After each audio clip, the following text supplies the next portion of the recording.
Good morning, everyone. We praise God that this morning we can all gather together for worship. And as we learn God's Word, I'd like to invite you to our text found in Revelation chapter 2, verse 18 to 29. Okay, I'll just be reading the rest of the passage. You can follow reading with your eyes. Revelation 2, 18 to 29. And to the angel of the church in Thyatira write, this thing says the Son of God, who has eyes like a flame of fire and his feet like the fine brass. I know your works, love, service, faith, and your patience. And as for your works, the last are more than the first.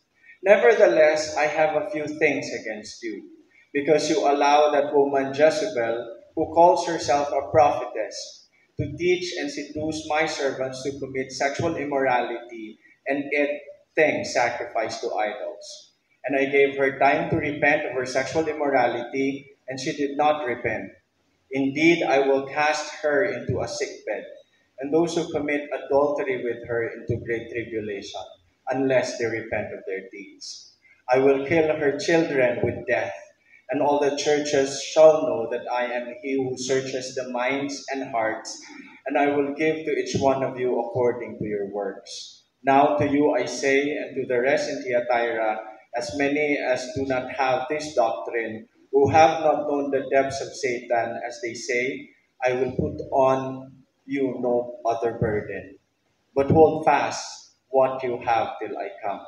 And he who overcomes and keeps my works until the end, to him I will give power over the nations. He shall rule them with a rod of iron, they shall be dashed to pieces like the potter's vessels, as I also have received from my Father, and I will give him the morning star.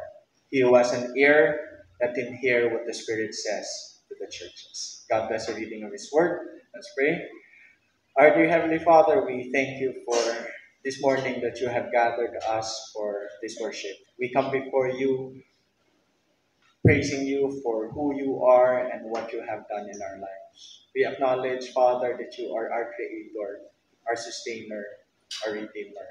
We thank you, dear Lord, that you are our holy, loving, perfect, righteous Heavenly Father who sees after us. And we thank you, Lord, that in Christ you have loved us with an everlasting love.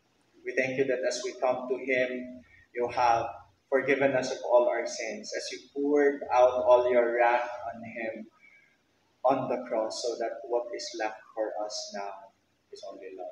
We thank you, dear Heavenly Father, that you consider us as your children. And we thank you, Father, that as we look back in the past days, in the past weeks, in the past months, we have seen how you have sustained us. We have seen how you have been so faithful to us. And we give you praise and we give you honor. And this morning, Father, we thank you that you have allowed us and given us the privilege to come before your throne of grace and worship.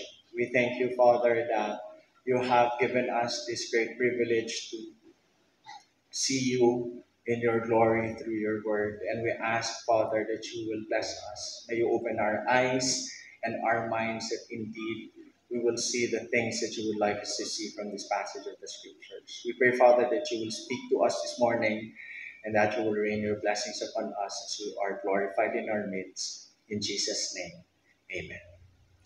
Kaya padayon to subong sa aton nga theme sa sining month of May and June as we talk about loving the church, no? And if you have noticed sa series nga ginsuguran ni nung Errol, we started to study about the book of Revelation. No? We started talking about Revelation chapter 1, and sa Revelation chapter 1 we have noted, kaya nakita ta, that the book of Revelation, although a book of prophecy, was actually an epistle, a letter written for the seven churches which are specifically mentioned in chapter 1. Kanami, kaya ini nga mga sulat ng isa ka Bible scholar nga nagambal, nga nami man sa simbahan, nga once in a while makatuon ta as a church sa sining nga mga sulat because it's like preventive maintenance sang aton nga iglesia in relation to all the things noted by Jesus Christ sa iyang mga sulat sa sining pito ka mga iglesia. As we take note last time, John was in the island of Patmos, as what is noted in Revelation chapter 1, verse 9 to 11. I, John, both your brother and companion in the tribulation and kingdom and patience of Jesus Christ, was on the island that is called Patmos for the word of God and for the testimony of Jesus Christ. He was exiled here, and as he was exiled, so verse 10, we read, I was in the Spirit on the Lord's day, and I heard behind me a loud voice as a trumpet. And if you read further, so Revelation chapter 1, this voice was coming from Jesus Christ. And specifically, si Jesus Christ nag-instruct sa iya, saying, I am the Alpha and the Omega, the first and the last, and what you see, write in the book and send it to the seven churches which are in Asia. To Ephesus, to Smyrna, to Pergamos, to Thyatira, to Sardis, to Philadelphia, and to Laodicea. And if we interpret the book of Revelation from this perspective, we take note that all of the things that will be written thereafter are actually written for all the seven churches, of which the Revelation is a book of prophecy, and it tells the churches then to prepare for the coming of Christ. As we jump into chapter 2, makita ta nga gin-isa-isa na ni Jesus Christ ang iyang dictation sa kay Apostle John regarding his letters to the churches. God, of course, sa pag-start nitong Errol, we studied about the three first churches, which is Ephesus, Smyrna, and Pergamos. Kaya makita ta nga sa kada sulat there's either a commendation or a correction, and then later on, he challenges the whole congregation. So, ma-imagine taman, siguro kung ga-exist na to sa time, sa Turkey, nga arit niya ang mga churches, basi may letter to masama. Kamuta, sa kakululbaan, ano ay hanang isulat ni Jesus sa aton. But anyways, as we run through chapter 2 and chapter 3, we see that the first three churches nga na-discuss na was first written sa Ephesus. And we take note also that when he said to the angel of the church of Ephesus, right, the angel is referred to as the pastor of the church, found in chapter 1 as God opened up, this is the mystery of the stars and of the lampstand and of the angels. Kaya kung tulukon ta na ang context, nagsulat si Jesus sa mga pastors ang sining mga churches for them to tell their congregation about what Jesus Christ wants them to hear as a message. So, ang hindi nga mga sulat para sa mga pastors, kaya ang hindi nga mga sulat ihambal sa mga pastors sa ilang congregation. These things, may introduction si Jesus kung sino sa. This thing says, who hold the seven stars in his right hand, who walks in the midst of the seven golden lampstands. Kaya namin na si Jesus, really is in control in the midst of our churches, as the lampstands and the stars refers to the church. Kaya ang sawaya sa Ephesus, after all the commendations, sa verse 4, nevertheless, I have this against you, that you have left your first love. Kaya isa ka namin nga reminder sa aton, diri sa masapa, especially as we focus on the mandates of love. Love God above all, love your neighbor as yourself, love your brethren, and love the nations. Kabay pagit, nga ang ina siya nga love will not be found lacking. Sa church ng Ephesus, ang saway sa ilas ang Ginoo, ang passion niyo sa pagigugma daw nagpiraw-piraw. You did not love me as much, and you did not love each other as much. Kag amo ni ang saway sa ilas ang Ginoo. Kabay pagit nga mapatinan naman niya saway. Second was to the church of Smyrna.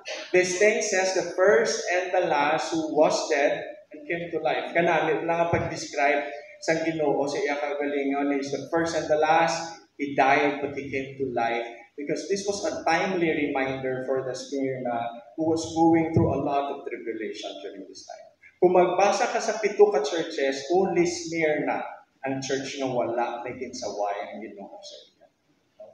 Kanami, taling sulat sa Ginoo sa aton sa masabaw, wala ko may nasaway sa inyo, Imbes niya puro lang saway, nakululbaan na.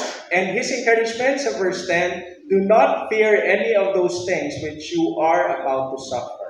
Indeed, the devil is about to throw some of you into prison, that you may be tested, and you will have tribulation 10 days. But this challenge, be faithful unto death, and I will give you the crown of life. Sa tunga sufferings, Jesus promised them His very presence and His reward. Kaya sa pagsunod ka sa next nga letter, Church of Pergamos, found in 12 up to verse 17. And to the angel of the church in Pergamos write, this thing says he who has sharp two-edged sword. Kaya kanami, wala kay matay, may nga agin gamit, kitsang Ginoo, ang ini nga description sa church ng Pergamos, nga ako Ginoo, nga may ara, kandog, nga pululong. Because the church of Pergamos, ang saway sa ila sang Ginoo, was they started to compromise. So verse 14, but I have a few things against you because you have there those who hold the doctrine of Balaam, who taught Balak to put a stumbling block before the children of Israel, to eat things sacrificed to idols, and to commit sexual immorality. Keeps verse 15, thus you also have those who hold the doctrine of the Nicolaitans, which thing I hate. Okay, isa ka seryoso ang istorya. God meant business to the church in Pergamos. Kaya naghambal siya, ang akon nga pulong is like a sharp-edged sword for you. Straighten up things. Kaya paglumpatan sa church of Thyatira, we have the same tone of Jesus Christ speaking to the angel of the church of Thyatira. No? And to the angel of the church in Thyatira writes, the sin that Thyatira is guilty of is they are tolerating sin in their midst. Kaya kung may isa pa siguro kasulat, na daw pareho ang intensity sa sulat sa Pergamos, this would be that of Thyatira. Ang hambal sa Ginoo, this thing says the Son of God, who has eyes like a flame of fire and his feet like fine brass. Kaya makita ka nga mo nang gingamit yung description. But we take note that kung tulukon ta ang direction sa sulat, nagsugod sa Ephesus, nagsaka sa Smyrna, nagsaka sa Pergamos, tapos nagliko na panahon sa Thyatira hasta sa Laodicea. So we see nga daw si John daw magpadala na sa isang letter, daw maliko din siya. No? But at this moment, Thyatira is still an existing city. No? Pero during that time, Thyatira was one of the isa ka historian na hambal insignificant city during the ancient times. No? Primarily because hindi siya amo na ka-class A nga syudad. No? Compared sa Ephesus. Kaya sa Thyatira, kuno damo lang mga laborers. No? Kung tulungan ta daw industrial city siya, nga daw damo faktoryahan, nga daw damo mga guilds, kag professional organizations. But most often, Thyatira is like a working city, full of working class. No? So, wala ta ibang information sa Bible with regard to how the church started, but in Acts chapter 16, if you can remember, while Paul was ministering to the city in Philippi, so nag-start na sila ministry, so verse 16, now a certain woman named Lydia heard us. She was a seller of purple from the city of Thyatira who worshipped God. The Lord opened her heart to hear the things spoken by Paul. So kadamo ang mga Bible scholars nga gahambal that possibly after Lydia heard the word of the Lord, pagbalik sa Thyatira as her trade is selling of purple, of which Thyatira is very popular, possibly paagi sa iya, the church started. Kag makita ta nga na-include ang Thyatira sa lista sa 7 churches na ginsulatan ni Jesus. And how did Jesus presented himself? What is the character of Jesus that he said? He describes himself first as the Son of God. If you observe intently, this is the only description nga si Jesus nagamit sa ngalan niya, Son of God. The rest of the 7 churches presented Jesus Christ as simply through an attribute or through a character. Si Jesus yan naghambal kit mismo.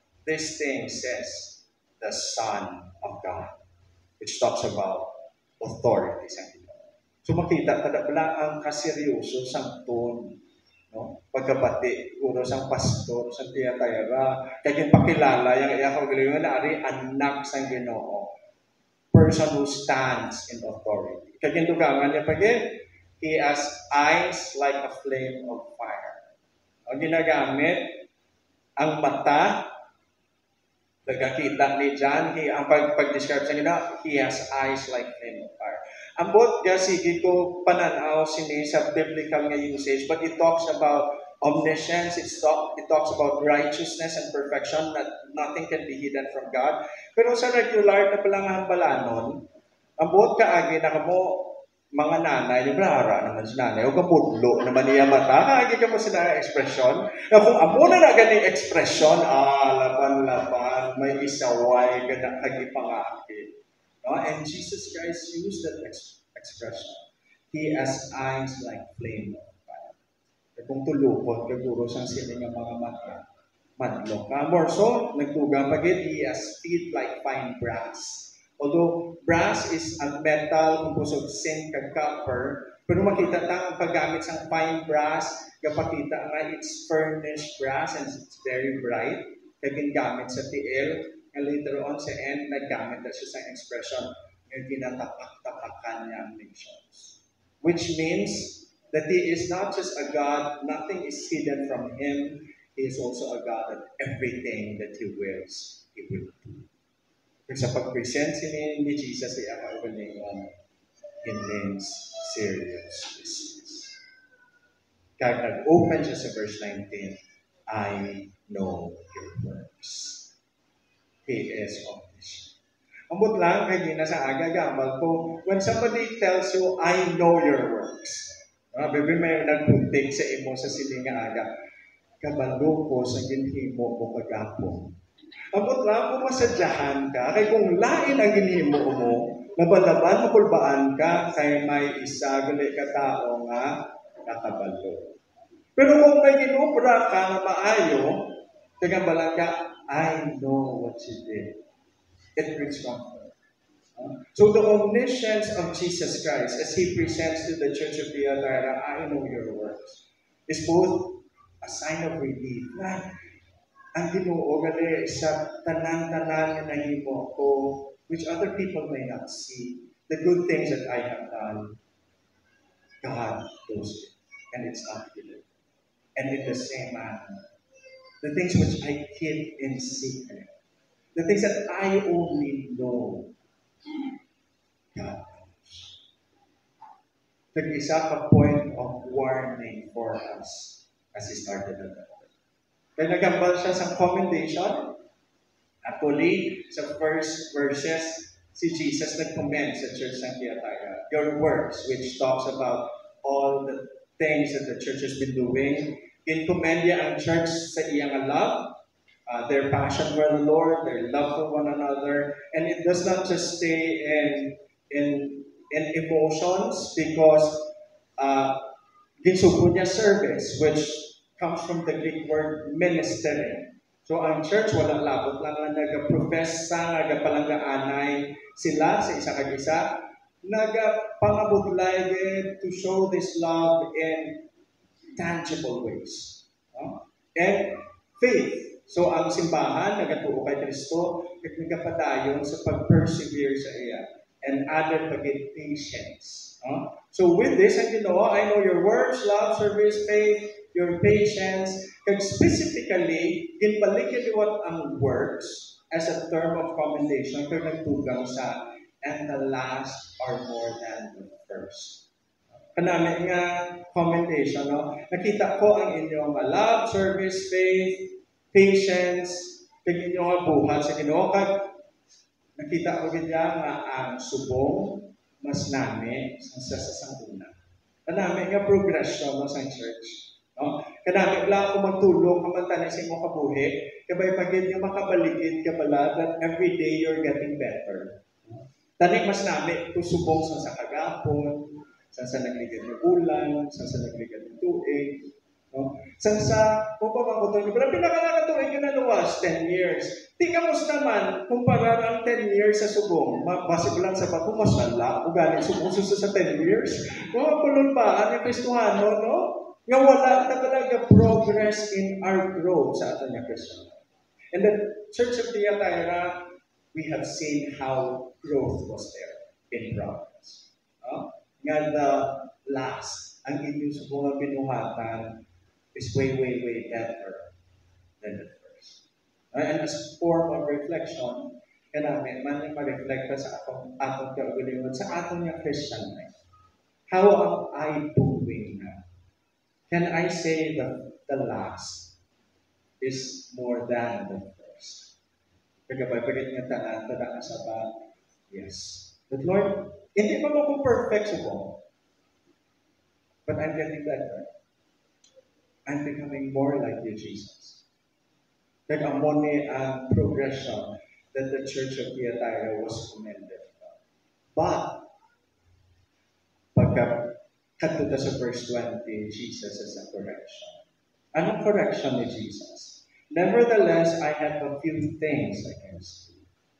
Because you allow that woman, Jezebel, who calls herself a prophetess, who teach and seduce my servants to commit sexual immorality and eat things sacrificed to idols.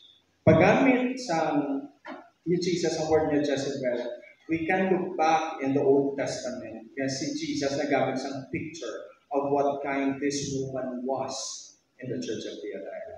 And the reference that we can have in the Old Testament is found in the 1 Kings chapter 16:31, that after Ahab, no, as king, after Rehoboam, and it came to pass as though it had been a trivial thing for him to walk in the sins of Jeroboam, the son of Nebat, ang kina-refer sa kay Ahab, he took as a wife Jezebel, the daughter of Ethbaal, king of Sidonians, and he went and served Baal and worshipped him. So makita ta nga, Northern Kingdom, of course, they were already backsliding. Si Ahab married another princess of the Sidonians. Kaya imbis nga i-influence siya, sila na influence sa Baal worship. So, ang moto kanina, kung tulungan niyo ang context ng Jeremiah, nga gintalikdan niyo ang Ginoo. Makita ito itong verse na yung basa ta. This was the very time nga ang buning sitwasyon ni Jeremiah. And how evil was Jezebel, pamatayan natin ang mga prophets ang Ginoo. And in 1 Kings chapter 19, kung madumdumunta ang istorya sa verse chapter 18, si Elijah nag-call up na sa challenge. Sabi, kamo nga mga prophets ni Baal, contestant. Okay, set up kamo sa inyong altar. Ako ma-set up man mga muyo ta sa Ginoo kung si sino magpadala sa kalayo, amo na siyang tutuo ni Diyos. And of course, we see the victory in chapter 19. Nagpadala ang Ginoo kalayo, pamatay ni Elijah tanan ng mga prophets ni Baal. But in the third of verse 1 and 2 of chapter 19, and Ahab told Jezebel all Elijah had done, also how he had executed all the prophets with the sword. And then Jezebel sent a messenger to Elijah, saying, so let the gods do to me, and more so, if I do not make your life as the life of one of them by tomorrow, by this time. Kaya nagamba si Jezebel, sige pang-urot mong ako ng mga prophets, alam to, tabuas. Amo ni oras kung buhi ka pa, Elijah. And that simple message made Elijah run 90 miles non-stop. Imagine mo na, kagapon, di pamatay kung tanan nga prophets ni Baal, subong alaw, inabalanan ko. Sige, lang tawag na lang Elijah, boss, amo ni oras. That purok, that's si Elijah. And we see how from a message of a woman, Elijah was. Kaya amon nga prophetess, ang gamit nga picture ni Jesus Christ. May ara kamuda Jezebel sa inyo tungang. Nga nagatudlo sa sexual immorality, and they cause my children, my servants, to commit sexual immorality. Kada ako sa mga Bible scholars, yung pamangkot sino ni si Jezebel. So far, wala na reference. May gambal sila nga, since in point out si Jezebel, masa asawa ni siya sa pastor, nga among angel. Siguro ka sobra-sobra naman nga asawa sa wala, nakabalo. And I think it's a futile effort to really know kung si sino ni si Jezebel. But the message here is, you are tolerating sin in your midst. And there is a woman in fact teaching and tempting my children to commit sexual immorality. Kag wala naman tayo pake kung sisinuon ni siya. But in application to our churches, how is this in our midst? Kamusta man do we have? I think the purpose of the letter is not for us nga mabasin ng Sunday school teacher nga gatudlo ko doctrine or basic may ari ni Jezebel sa aton ito nga although kabay pa wala, but I think that's not the point of Jesus Christ in application to our time now. I think it's a matter of being serious in how we deal with sin in our midst, and specifically sexual immorality in our midst. Kung may isa pa siguro ka-generation na pinakalala, nga natahuhan pa, I think this would be this generation.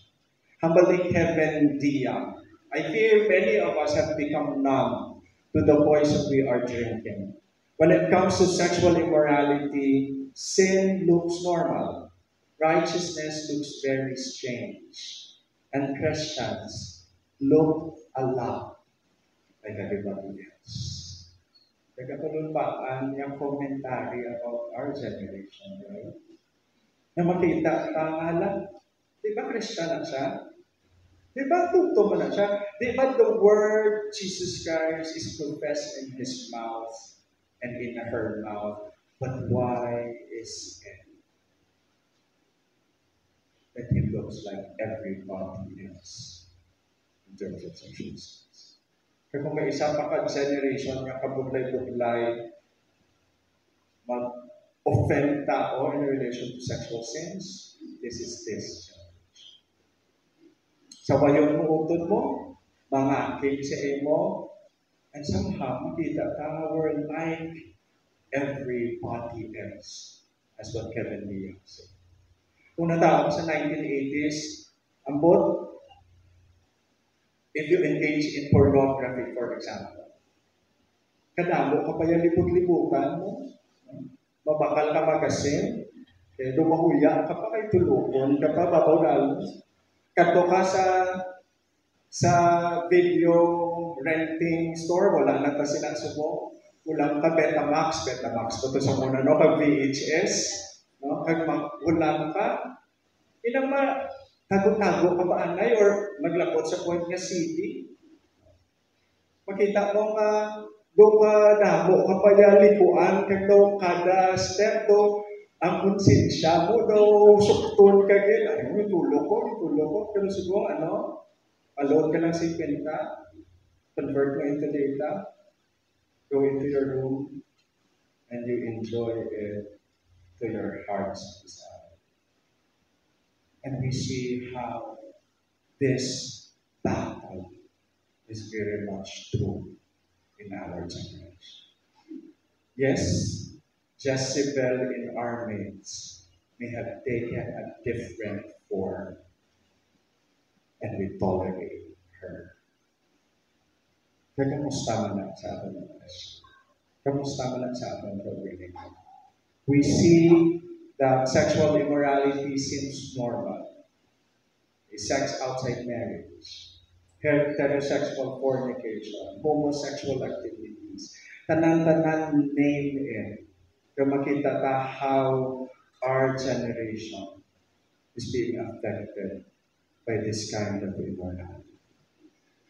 And Jesus Christ, I am the Son of God with blazing eyes. Thyatira ay in business. Kaya isa pa din, nagambal siya, and eating sacrifice to idols. Kaya sa aton, siguro sa mga generation, especially diriman sa mga Christian circle, wala magintaya kakaunting sacrifice to idols. In fact, idolatry is somehow not a sin nga makabata. I am committing idolatry. But if we go to the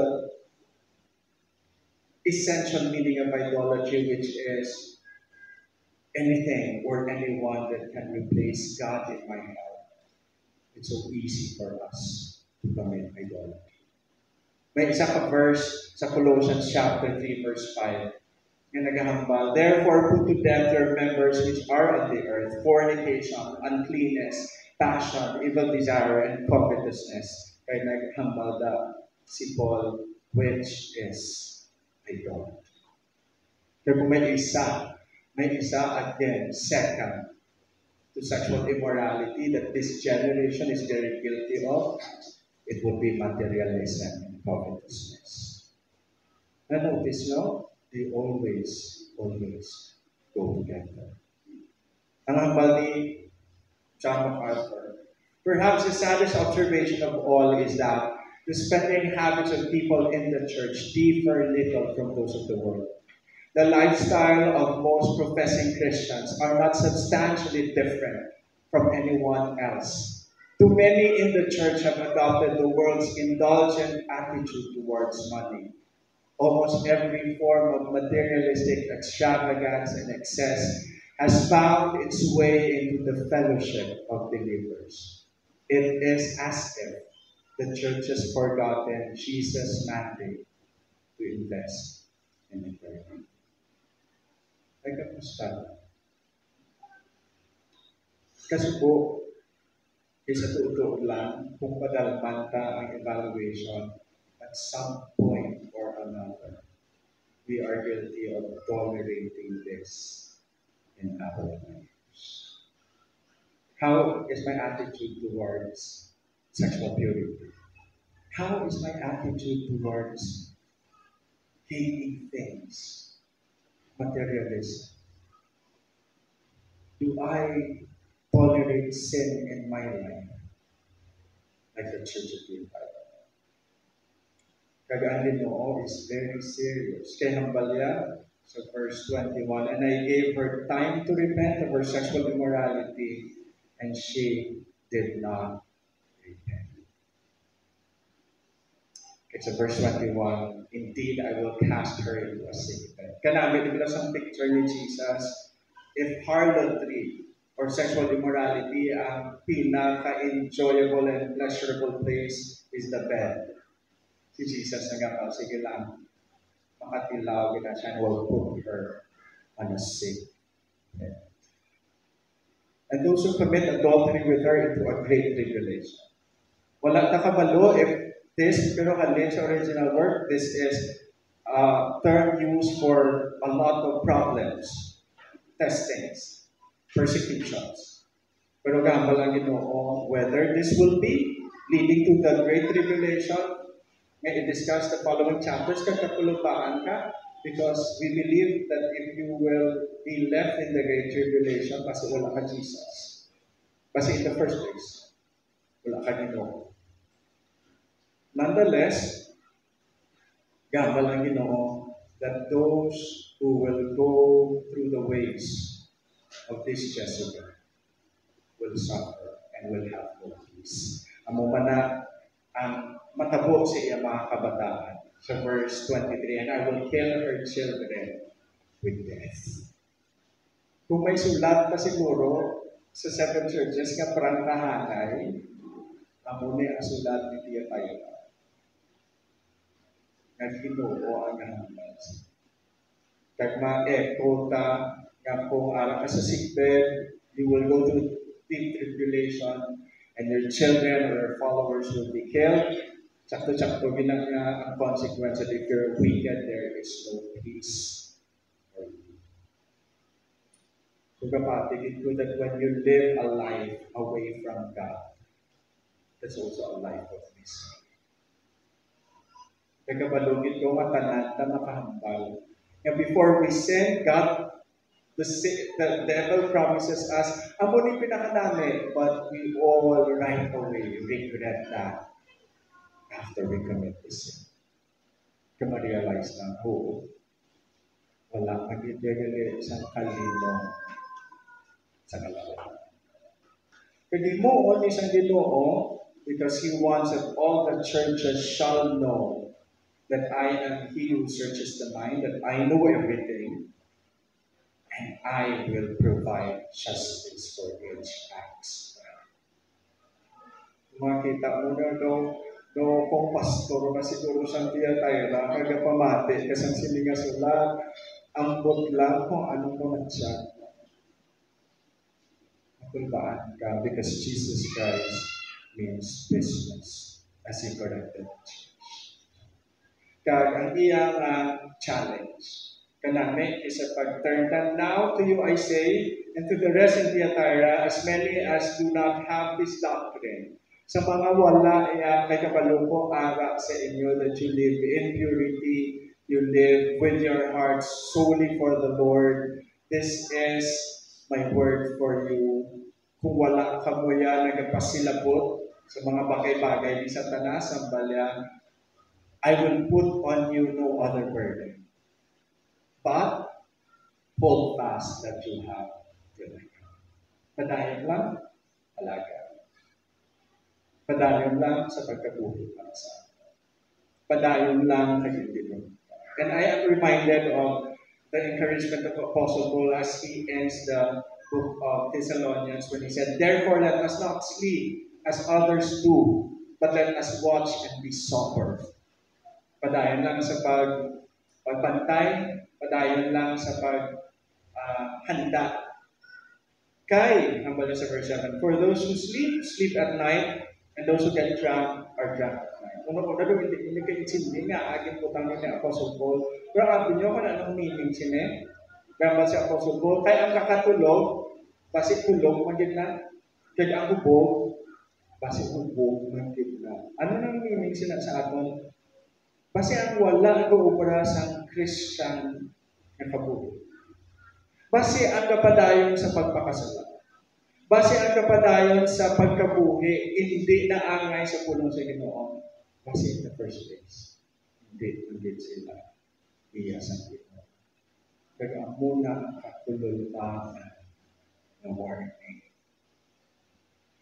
Tulungan ka ang kabuhi, nag-i-examine ko, is the one I'm professing as God, do I live up according to His standards? Kaya kung wala, basi ka katulog ko, or basi ka pahububo ko, kaya basi tulogin ko, or basi tutulog ko. Basi hindi, kung makabuhay ng Christian, kaya basi pala hindi ka Christian. That's why it's a thing to take note of and be really serious in examining ourselves. Kaya ang balya sa punta, and he who overcomes and keeps my work until the end, kanamin to him I will give power over the nations. Nanotis yung nakakisaya compromise na sa sala. Kaya nahadlog, tapasi ano ang ihambal nila. Notice na? Basi kung hindi kami magkuhan, basi kung hindi ko nila sa pakona, basi kung hindi ko nila makapakigsama sa ila, basi kadamo. Pero promise ang ari lang. If you overcome, you will find your significance in me. In fact, you will rule over me.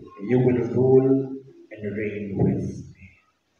Kaya kung lang ginakulbaan, tayo basi itsimpuera, pero promise for those who overcome. They will reign with Christ. In fact, verse 27, they shall rule with them with a rod of iron. They shall be dashed to pieces like the potters of vessel. And as I also have received from my Father.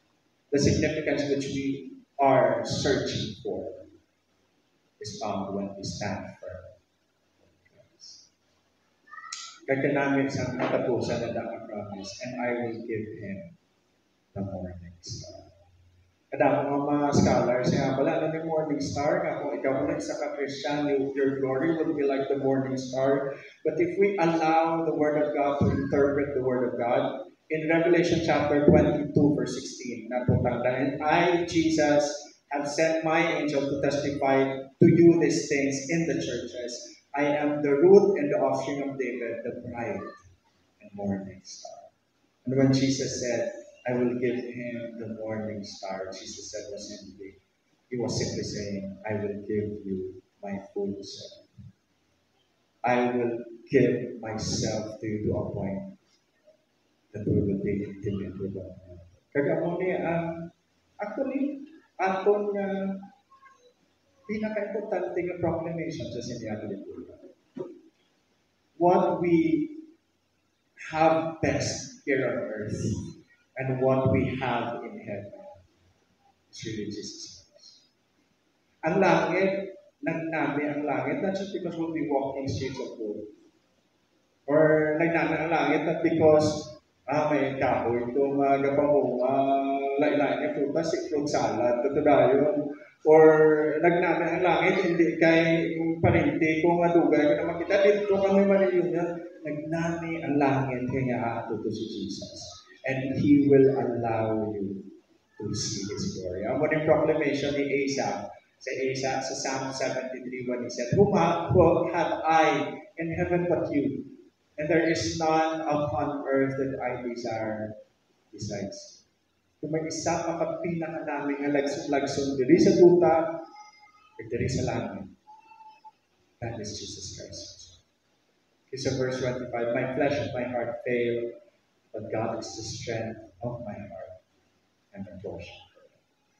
And these are His words. As He ends, nagambal siya, He was an ear. Kung may tunggan ka, mamatiin. Importante. And in fact, the Spirit says that you're able to do this out of the Spirit's power. This is the letter of Jesus Christ to the Church of Utah. Kapag pagit, kapag sulatan, basang sulat, hindi na makabatong sa ating mensahe in our hearts. But, kung makabaton man kita sa ating mensahe, I hope we will be.